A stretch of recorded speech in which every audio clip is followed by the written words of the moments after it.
Shalom sobat, semoga sobat semua sehat dan penuh damai sejahtera dari Tuhan kita Yesus Kristus ya. Kali ini saya mau berbagi yang saya pelajari tentang mengapa ada kematian. Yang pertama saya baca Kejadian 2 ayat 15 sampai 17.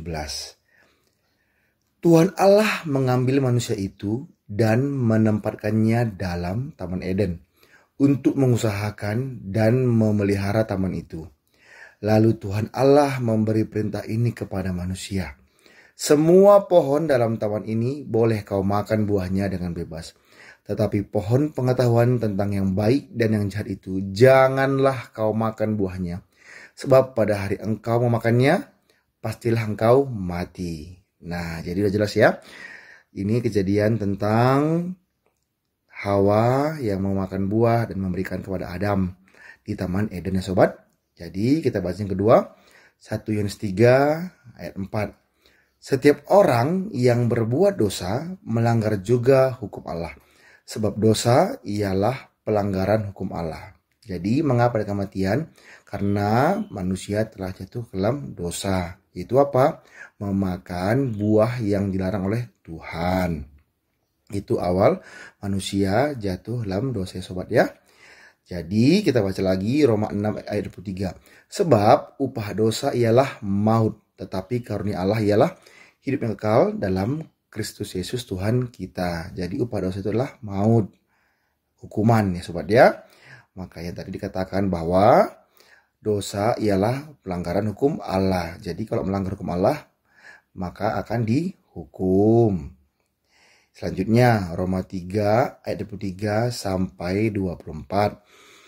Karena semua orang telah berbuat dosa dan telah kehilangan kemuliaan Allah, dan oleh kasih karunia telah dibenarkan dengan cuma-cuma karena penebusan dalam Kristus Yesus.